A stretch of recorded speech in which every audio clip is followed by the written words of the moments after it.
Hello student, GK 6 class Sainik school का topic number 9 taste to digesting के संदर्भ में बात करता है। इस संदर्भ में हम ये जानेंगे कि कितने प्रकार के टेस्ट हम फील करते हैं। मुख्य रूप से और जो टेस्ट फील करते हैं, फिर हमारे फूड का डाइजेशन किस प्रकार से होता है और ये फूड हमारे शरीर के लिए कितना उपयोगी है, इन सब के बारे में हम विस्तार से जानेंगे। हमारा टेस्ट जो है वो बॉडी का ऑर्गन टंग होता है, उसके द्वारा फील होता है। उसमें मुख्य रूप से है खट्टा, मीठा, नमकीन, कड़वा। मुख्य रूप से 4 टेस्ट होते हैं और ये हमारे शरीर के टंग ऑर्गन जो होता है उसके द्वारा महसूस किए जाते हैं। इसमें कड़वा या बिटर टेस्ट वो जीभ के सबसे पीछे वाले हिस्से से महसूस किया जाता है। सॉल्टी या नमकीन टेस्ट जीभ के साइड वाले हिस्से से महसूस किया जाता है। मीठा टेस्ट जो होता है वो सबसे टॉप टिप जो होता है टंग का, उससे महसूस किया जाता है। और खट्टा या सावर टेस्ट जो होता है वो नमकीन के पीछे वाले हिस्से से महसूस किया जाता है। एक 5वां प्रकार का टेस्ट है जिसे उमानी कहते हैं, जो कि टंग के मिडल पार्ट से महसूस किया जाता है। एक विशेष प्रकार का टेस्ट होता है। जब मीट या मशरूम को जब हम बनाते हैं तो वो एक विशेष प्रकार का स्मेल आता है जो कि हमारे टंग के बीच वाले पोर्शन से महसूस किया जाता है। खाना पीने के सामान को हम स्मेल और टेस्ट दोनों को मिलाकर परखते हैं। यह हम इसलिए कह रहे हैं क्योंकि जब हम नाक को बंद करते हैं तो दवा को हम आसानी से इनहेल कर लेते हैं, जो कि कड़वी भी होती है। क्योंकि नाक के बंद कर लेने से हमें स्मेल नहीं मिलता है और स्मेल नहीं मिलने के कारण हम दवा को इनहेल कर लेते हैं। खट्टी चीज़ों के एक बूंद ही काफ़ी है टेस्ट के लिए। और कुछ चीज़ें ऐसी हैं जिनको हम बंद आँखों से भी उस टेस्ट को पहचान सकते हैं, जैसे फ्राइड फिश, ऑमलेट, समोसे, पकौड़े। यह इसलिए हो पाता है क्योंकि हम उसकी गंध को नाक के थ्रू स्मेल कर लेते हैं। इस प्रकार sense of smell plus sense of taste दोनों मिलकर हम खाने के टेस्ट को पहचानते हैं।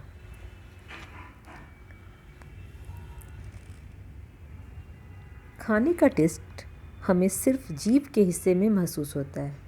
मुंह के और हिस्से में हमें कोई टेस्ट महसूस नहीं होता है। मुंह के अंदर का जब लार खाने में मिक्स होता है तभी हम भोजन का टेस्ट मिलता है। अगर मुंह सूखा हो तो टेस्ट नहीं मिलता है। हमारे टंग में टेस्ट बर्ड्स होते हैं, इसे सेंसरी ऑर्गन माना जाता है। इसी की वजह से टेस्ट का पता चलता है कि कोई चीज़ मीठा है, नमकीन है, खट्टा है, कड़वा है या तीखा है। और विभिन्न चीज़ें जो हम खाते हैं भोजन में, वह एक समान ही टेस्ट नहीं होता है। जैसे जब हम आंवला खाते हैं तो उस समय खट्टा लगता है और थोड़ी देर बाद वह मीठा लगने लगता है। प्याज भी शुरू में मीठा लगता है और जब ज़्यादा देर तक उसको चबाते हैं तो वह छाछ जैसा हो जाता है। लहसुन भी हल्का कड़वा होता है। अतः कुछ चीज़ों का टेस्ट एकदम क्लियर नहीं होता, बल्कि एक से अधिक टेस्ट से मिलकर भी बना होता है। चीज़ों को जब हम खाते हैं तो उसका एक्सपीरियंस भी हम लोगों को अलग अलग होता है। जैसे अचार या खट्टी चीज़ें खाने पर टिक टिक की आवाज़ आती है, आइसक्रीम या स्वीट्स खाने पर यमी आता है और नूडल्स खाने पर स्लुप स्लुप की आवाज़ आती है। भोजन का पाचन हमारा जो है मुंह से शुरू होता है और यह दांत जो है हमारा वो चबाने में मदद करता है। सलाइवा जो है वो भोजन को गीला करने और निगलने में मदद करता है। जीभ जो है वो लेफ़्ट और राइट साइड हिलाने में भोजन को मदद करता है एवं उसको सलाइवा को मिक्स भी करने में मदद करता है। गले की तरफ भोजन को धक्का देने में भी जीभ की भूमिका होती है। इसमें चबाना और अच्छे से चबाना दोनों में अंतर है। जब हम भोजन को 32 बार चबाते हैं तो वो अच्छे से चबाना माना जाता है, जिससे कि भोजन आसानी से पच जाता है।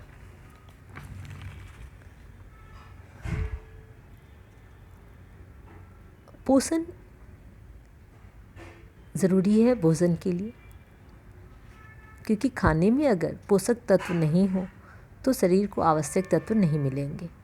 मिनरल्स, विटामिन्स तत्व भी ज़रूरी हैं। जब खाना पेट में हज़म हो जाता है तो उसको डाइजेस्ट फूड कहते हैं।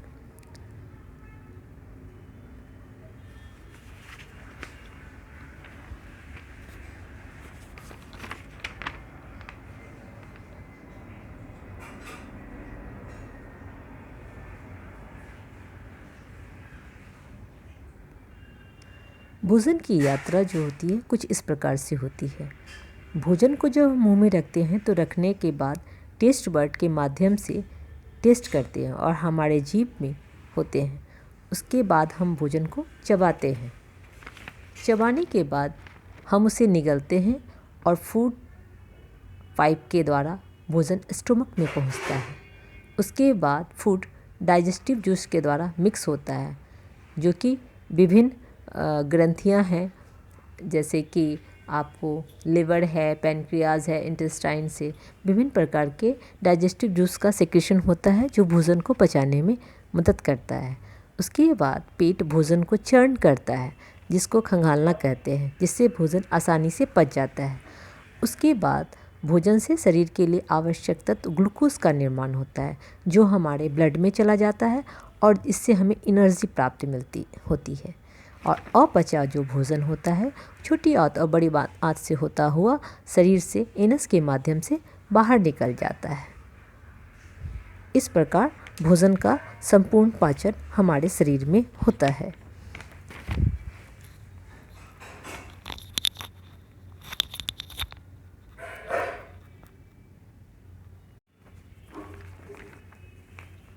इस संदर्भ में डॉक्टर ब्यूमेन ने मार्टिन के पेन के अंदर भोजन का पाचन कैसे होता है एक रिसर्च किया। हमारे पेट के डाइजेस्टिव जूस कैसे भोजन को पचाने में सहयोग करते हैं, यह देखने का प्रयास किया। लार या सलाइवा की तरह केवल भोजन छोटे छोटे टुकड़ों में करता है और गीला करता है। पेट के अंदर भोजन जल्दी पचता है पेट के बाहर की तुलना में, यह उन्होंने रिसर्च में पाया। जैसे उन्होंने बिना उबले हुए दूध को जब बाहर रखा तो वो 2 घंटे 15 मिनट उसी डाइजेस्टिव जूस में पचा, जबकि जब वो बाहर रखा गया तो वो 4 घंटे 45 मिनट लगाया, अर्थात दुगना समय बाहर लगता है पचने में। ऐसा इसलिए होता है क्योंकि स्टोमक चर्न करता है, फूड को खंगालता और निचोड़ता है। साथ ही स्टोमक में जो डाइजेस्टिव जूस होते हैं वो तेज़ी से पचाने में मदद करते हैं। खाना डाइजेस्टिव जूस में मिल जाता है और भोजन पच जाता है। और यह डाइजेस्टिव जूस जो होता है वो एसिडिक होता है। पेट जब खाली होता है तो यही डाइजेस्टिव जूस ज़्यादा मात्रा में निकलने लगते हैं, जिसको हम एसिडिटी के नाम से जानते हैं।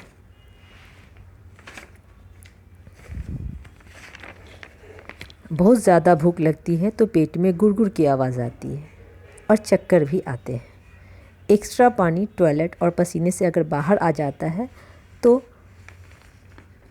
डिहाइड्रेशन हो जाता है। डिहाइड्रेशन में शुगर प्लस 1 चम्मच शुगर और 1 चुटकी सॉल्ट दिया जाता है, ताकि पानी की कमी को शरीर को पूरा किया जा सके। अगर पानी की कमी बहुत ज़्यादा हो गई है बॉडी में तो उसको ग्लूकोज ट्रिप के माध्यम से दिया जाता है, जो कि वोमिटिंग या लूज मोशन के संदर्भ में दिया जाता है, ताकि इंस्टेंट एनर्जी शरीर को मिल सके। इंस्टेंट एनर्जी के लिए वो सीधे ब्लड में मिल जाता है, जबकि हम जब पानी में चीनी और शुगर और सॉल्ट लेते हैं तो वह ग्लूकोज पेट में जाता है, जो कि धीरे धीरे एनर्जी देता है।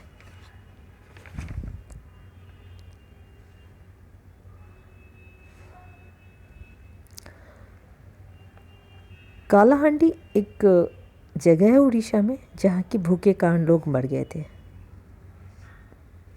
भोजन का छोटे छोटे टुकड़ों में टूटना और शरीर को यूज़ के लिए एनर्जी प्रदान करना, इसे ही डाइजेशन कहते हैं। टिनी बम जीभ में होते हैं, जिसे टेस्ट बर्ड भी कहते हैं। लिक्विड जो भोजन को पचाने में सहयोग करते हैं, स्लाइवा या लार कहलाते हैं।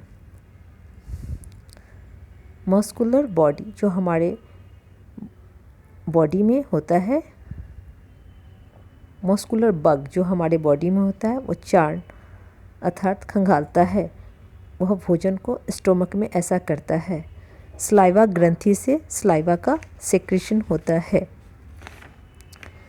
अब एक विशेष संदर्भ हम देखते हैं कि भोजन के लिए पोषण का क्या महत्व है, संतुलित भोजन क्या होता है और संतुलित भोजन नहीं मिलने से क्या हो जाता है। संतुलित भोजन जिससे कि जीवों के लिए सभी पोषक एवं आवश्यक तत्व जिसमें मौजूद हो, वह भोजन जो है संतुलित भोजन कहलाता है, जिसमें मुख्य रूप से आते हैं carbohydrate, protein, fat, vitamin, nucleic अम्ल, खनिज लवण और जल।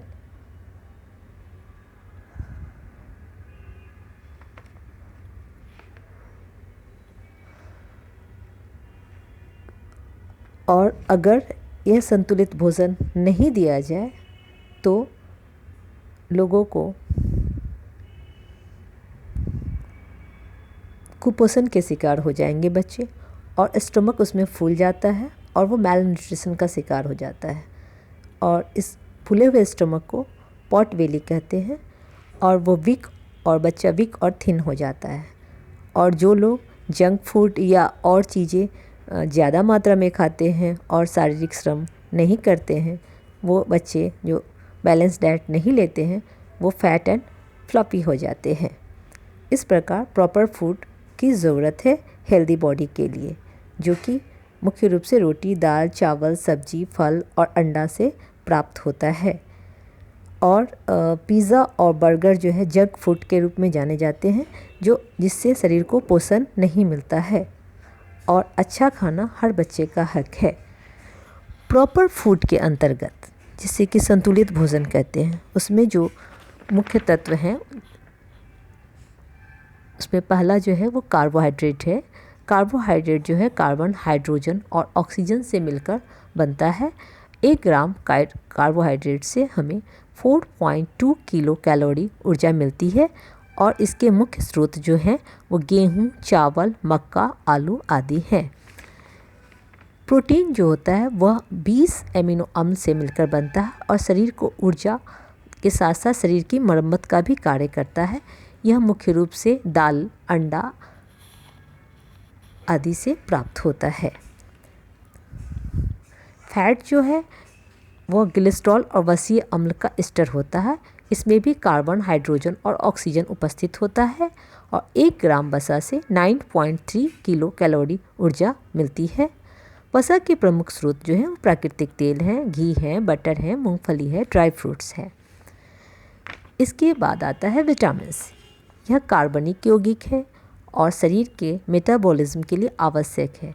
इससे हमें कैलोरी नहीं प्राप्त होती है। यह मुख्य रूप से 2 प्रकार का होता है।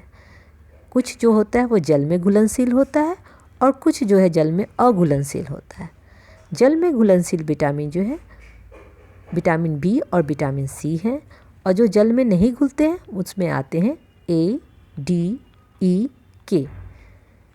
और विटामिन मुख्य रूप से दूध, अंडा, पनीर, मूंगफली, नींबू, फल, सब्जी इत्यादि में पाया जाता है। उसके बाद आता है न्यूक्लिक अम्ल, जो कि नाइट्रोजन, हाइड्रोजन और फास्फोरस से मिलकर बनता है और आनुवंशिक गुणों में विशेष भूमिका निभाता है। यह मुख्य रूप से 2 प्रकार का होता है, डीएनए और आरएनए। उसके बाद आता है खनिज लवण। यह भूमि से प्राप्त होता है और शरीर के मेटाबॉलिज्म क्रिया को नियंत्रित करता है। उसके बाद महत्वपूर्ण है जल। यह हमारे शरीर का मुख्य अवयव है। 65 से लेकर 75% भाग हमारे शरीर का जल से बना हुआ है। यह हमारे शरीर के ताप को नियंत्रित करता है। साथ ही सभी रासायनिक अभिक्रिया में शरीर में जल की आवश्यकता होती है। इस प्रकार से संतुलित भोजन के लिए carbohydrate, protein, fat, vitamin, nucleic अम्ल, खनिज लवण और जल की आवश्यकता है। एक स्वस्थ मनुष्य के लिए लगभग 2400 किलो कैलोरी प्रतिदिन ऊर्जा की ज़रूरत पड़ती है और कम श्रम वाले व्यक्तियों के लिए 2100 किलो कैलोरी प्रतिदिन से काम चल सकता है। इस प्रकार से हमारा चैप्टर जो है 9 टेस्टिंग टू डाइजेस्टिंग कंप्लीट होता है। Thank you.